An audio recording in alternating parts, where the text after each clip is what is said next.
Salam uşaqlar, bugün testlərə davam. Videolarım davamlı olması üçün sadəcə bəyənməyiniz və abunə olmanız kifayətdir. Так, ikinci testə keçək uşaqlar və birinci sual belədir. Какие слова обозначают приветствие? Salamlaşma. Приветствие salamlaşmadır uşaqlar. Məsələn, burada до встречи deyir. До встречи hələlik, görüşərik. До свидания, sağ ol. Добрый вечер, axşamın xeyir. Əlbəttə ki, добрый вечер. Какое слово пропущено в пословице? Burada atalar sözü verilibdir və hansı söz deyir ki, orada nöqtələrin yerində olmalıdır. Не будет скуки, если заняты руки. Burada söhbət bilirsiniz nədən gedir? Yəni, əllər məşğuldursa deyir, darıxmaq yoxdur.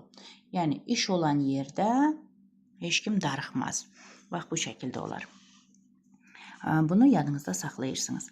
Какое слово перенесено неправильно? Deyir ki, səhv, sətirdən sətrə keçif söz. Hansı? Məsələn, дерево, правильно. Ключи deyə sətirdən sətrə siz yaza bilərsiniz. Amma şapka, biz bilirik ki, bir hərfi biz qoymamalıyıq da. Necə sətirdən sətrə yazmalıyıq? Şapka. Bax, bu şəkildə yaza bilərik. Дальше. Сколько слов в этом предложении? Cümlə verilib və deyir ki, neçə sözdən ibarətdir. Baxaq. 1, 2, 3, 4 və 5. Deməli, A variantıdır. Дальше. Запиши данные слова в алфавитном порядке. Əlifba sırası ilə biz yazmalıyıq. Так. Birinci B. Yəni, A yoxdur, B var. Düzdürmü? Balalayka. Sonra tak, bizdə olacaq leyka. Так, третье П. Пойте. Потом рисуйте. Так, стройка. Sonra T gelir. Так. Тройка. Флейта. И читайте. Ч hərfi gelir. Дальше. 6 slogов. Сколько slogов в слове бусинка? Бусинка sözündə neçə dənə deyir ki, heca var. Baxırıq nəyə uşaqlar? Əlbəttə ki, saytlara.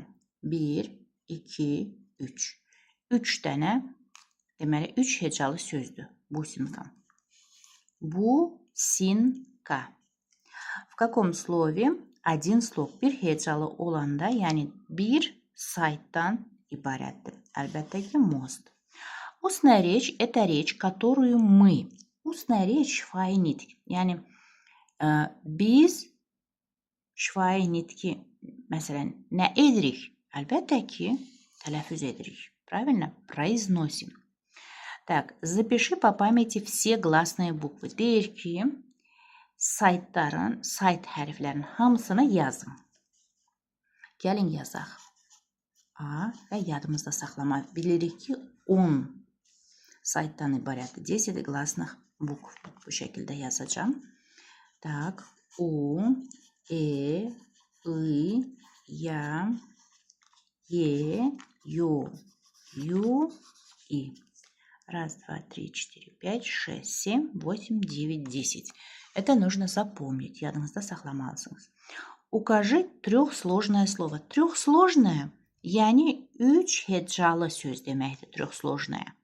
Gəlin baxaq. Zontik sözündə 2 dənə saytımız var. Deməli, 2 hecalıdır. Zontik. Дальше, məsələn, knижка, burada da 2. Knижка. И kompüter. 1, 2 və 3. Deməli, 3 hecalı bizdə kompüter sözüdür. Belə uşaqlar, sağ olun, görüşərik.